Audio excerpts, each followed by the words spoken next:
Please remember to check out our other videos and click on the subscribe button and click on the bell icon so you get notifications each time we upload another video. Hi folks, and welcome to another video. Today we've got our Tesla Model 3 and we're going to be putting a power lift kit on it. So this is the Hansho kit, really great kit. I've fitted plenty of these now and they seem to be really reliable and really good functionality as well. So I'm just going to give you a bit of a heads up on what you have to do, the fitting instructions, and try and talk you through it, because it can be a bit complex, especially for people who maybe aren't that sort of techie or sort of hands-on. So first thing is you need to check that everything's in the kit. I've already done this, and as yet of all the kits I've fitted, I've never had one that's had anything missing. You also end up with well, I do. I've got about 40 of these trim tools, which are really useful, so I use them all over. So you get all that, you get all the cable ties, you get everything. So the first thing I'm going to say is make sure you've got plenty of room around the car. So I've moved the car into the middle of our drive, just here, which you can see. Get yourself a cup of coffee, you'll definitely need one of those. And you're going to need to strip everything out of the boot. So this trim here comes off, any trims that you've got on the base come off, this interior here comes off, all that comes off. And you're going to need to get in below the rear seats down there for the power supply. So the power comes in off, well, I'll show you that in a little while, and the earth goes under the rear lights. Also the rear bumper is going to have to come off at the back. They advise you to take the rear bumper off, but I don't. I can just pull it out and it clips back in nicely, so that seems to work okay. Also, just because the doors are going to be open for quite a while, turn the music down, just turn the heater off. You don't need the heater on, and you'll just be trying to heat up, well in our case Hinkley, so heater off, save wasting the electrons. The car will power down after a while anyway. So yeah, and you're going to need to get under this seat. So this trim here will need to come away, this rear seat will need to come forward, so you need access there. So right, I'm going to start stripping the boot and I'll come back to you after that. Also, because it's a great day for solar, I don't know if you can see we're generating 2.7 kilowatts there, which is going into our power wall presently, into our hot water actually, but that should be hot shortly. I've left the car plugged in, so why not grab some surplus. The way I do this is I leave the boot seal on, and the reason for that is it's got like a kind of a resin gunky stuff underneath it, and it gets everywhere. So I leave that on and I just pull the material out from underneath it. I just need to get there behind the rear light. I just need to get onto that earth cluster, and also when I do the rams, the wiring will run down here and then behind the bumper, both sides. This bit of material, in reality it would be easier if it was taken out, but I need to run two looms down there, and you can see a clear gap, and I can just follow this original loom, cable tie it off to that, and that will bring me out round this side down here. And then, because I've moved this bit of trim as well from the C-pillar, and then the feed is about here somewhere, just under this seat. So this seat has to get lifted up, and then the 12-volt supply comes off that. So, and then there's a bit of cam wiring which comes down here, goes all underneath the carpet, and then if I just throw that seat back up, we'll come in and will go just there. So you have to remove this bit of trim here as well. This trim tool is perfect for that. So yeah, that will come off, and then the wiring will run under the carpet. There's some sort of foam channels underneath it. It sits in nicely, so it comes up here, round here, and then that's the way it integrates with the car, just so it works all seamlessly. So you can open it from the screen and open it from the app and all that business. So yeah, so that's where we're at the moment. All the bits are laying down on the floor. So we've got a nice sunny day today, so it's working out quite nicely, and I've got my tool supply just over there at the van. So far that's where we're at. Haven't actually touched the kit, so but will be. Next thing is putting the rams on.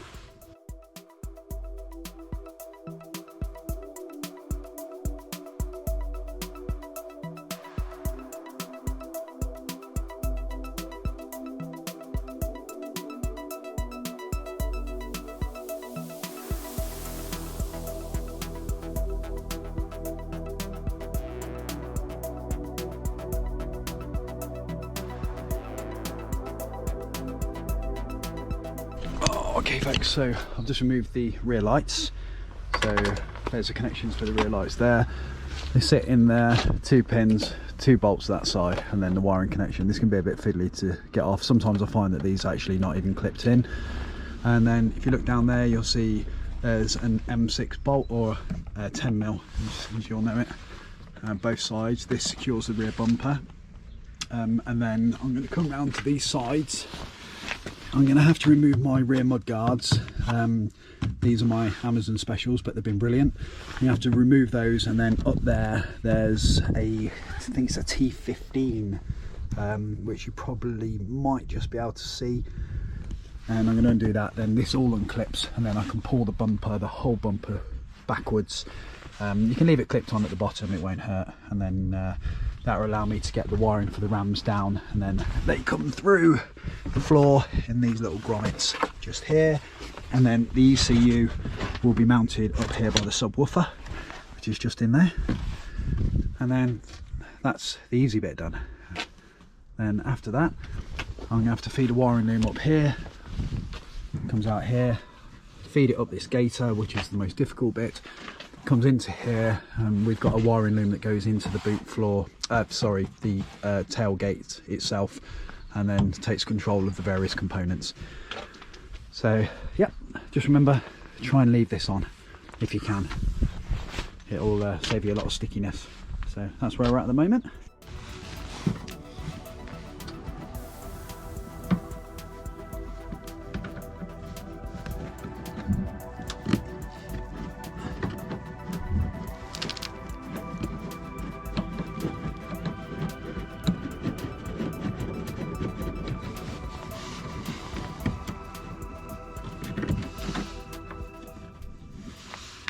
That is what I'm after. I actually said T15, it's actually a T20. Now there's a little clip that goes in here which attaches this to the rear quarter panel. Unfortunately, it will jump off at any given opportunity and disappear in here, so you need to be quite careful with it. It's there's a good chance it's going to pop off, but you just have to remember to pop it back on again. You probably just heard that. It just flew off, but it's on the floor, which is good news. So don't be scared, just unclip the bumper like that. Right then, so mud guards off. Unfortunately, the clip, which you might just be able to see the remnants of there, fell apart, but the good news is you get some more trim clips in the kit. So they've obviously done this before and foreseen the issue. You can see the bumper's all loose at the back there, which is fine, that's what we want. And then this just allows us to move the rear bumper out like that, and I need to get wiring loom down there, under the slam panel at the back, and then through these 2 grommets here, which you have to pierce. So a small drill bit, pull it through, nice tight fit. And same again with this side, just gives us that area to mess around with. So it's all plastic, so nothing gets scratched. Even here, nothing scratches, because this is all just plastic, so it doesn't cause any damage. It just sits there. So right, let's get the rams wiring in, and then I'll put the ECU in, which is going just here.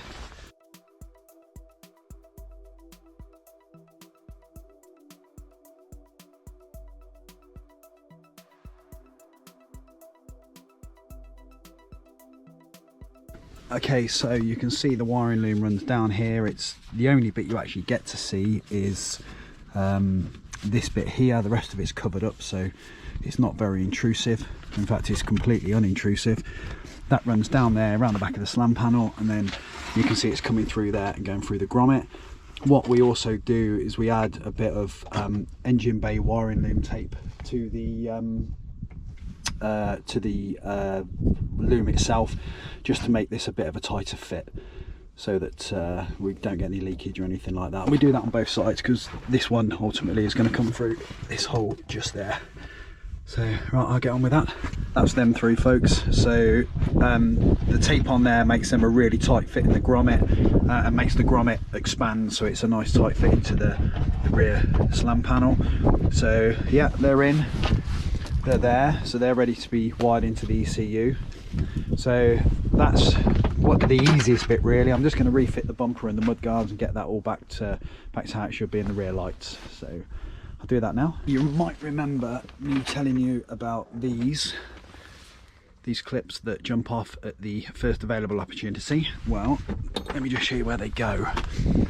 So on the corner of the bumper, just here, the screw, you pull this bit of interior wheel arch back there, the screw goes up through there, and then this slots on there like that.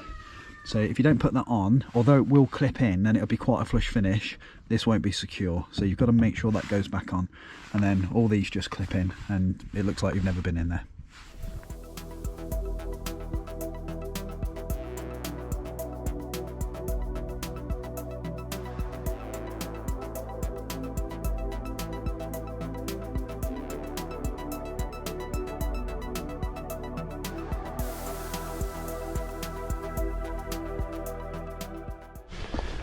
Alright, so that is mud guards back on, new clip in there, they bolt on at the bottom as well obviously.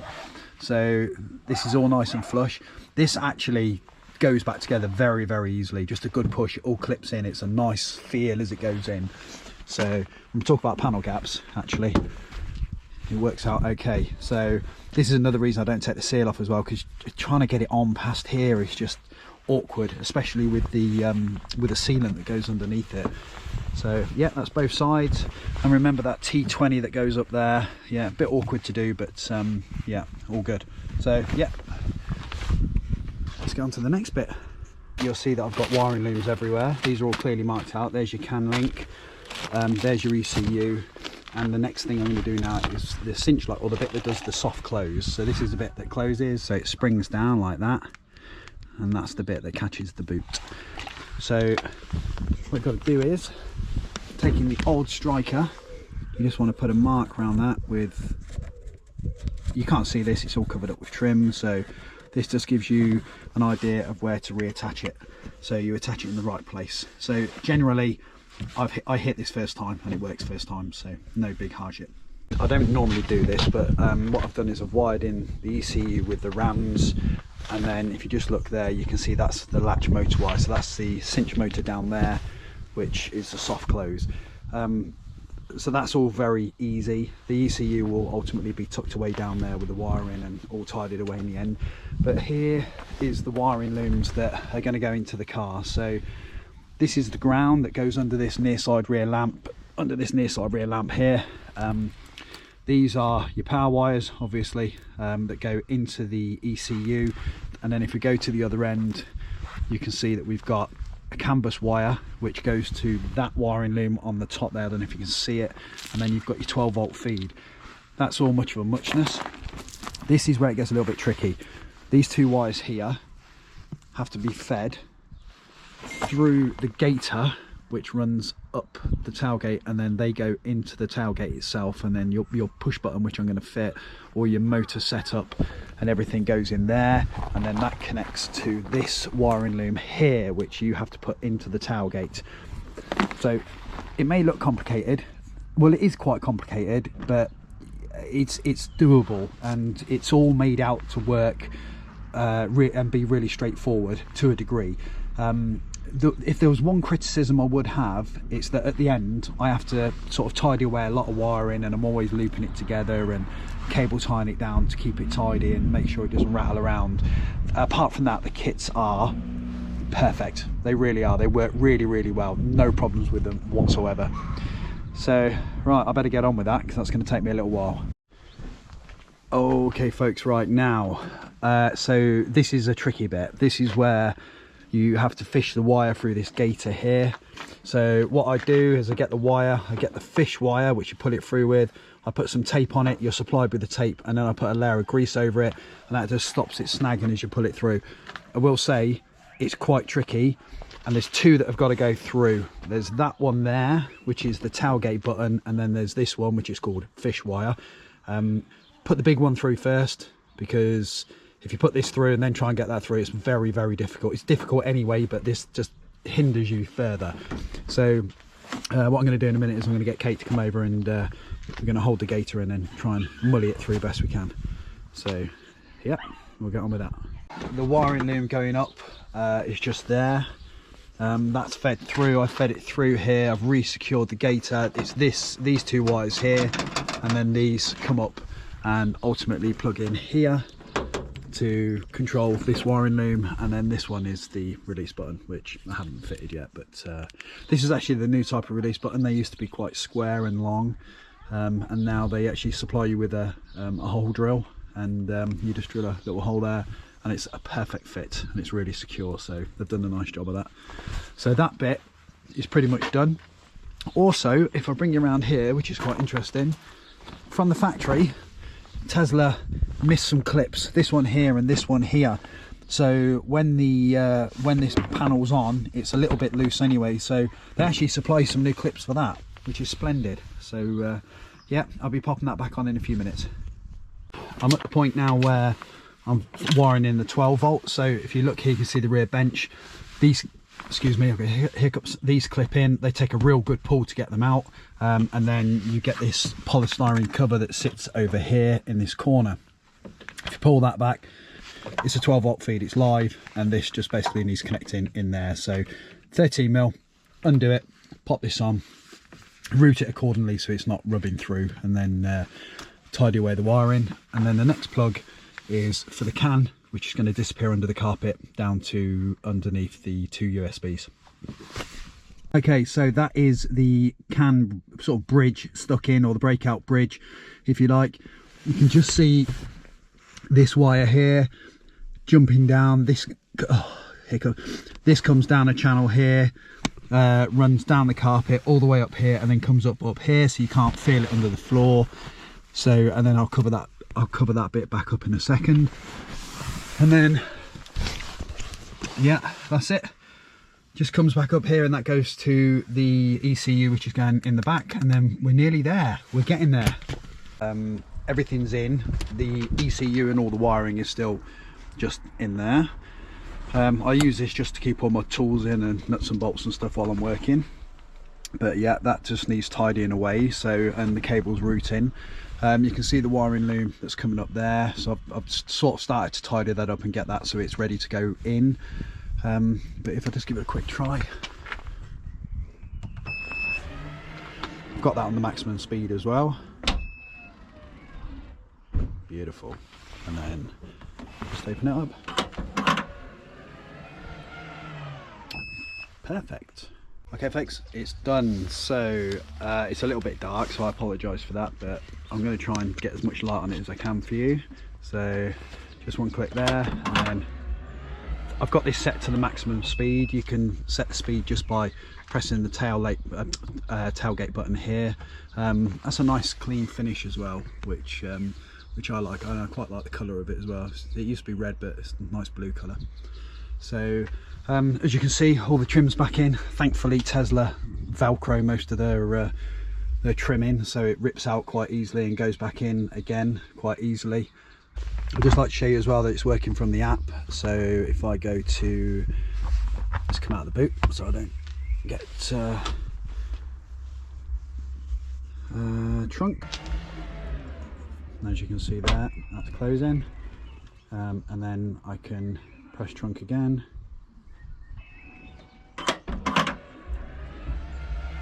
So that is definitely a feature which I think is missing from the Model 3 for a 56 grand car. Well, even a 30 grand car, you know, you really want a power lift gate. Well, in my opinion you do. So let's lock that up. So that's done, and all in all, I'll be honest, it probably took me about 4.5 hours with filming. It's not a quick job, and it's quite in-depth in some areas, but hopefully this will talk you through it if you're looking at doing one, and you need a bit of guidance. So it's definitely doable anyway. So anyway, hope you enjoyed the video. Please remember to like, subscribe and share, and we'll see you next week in another video. So take care, see you soon, bye.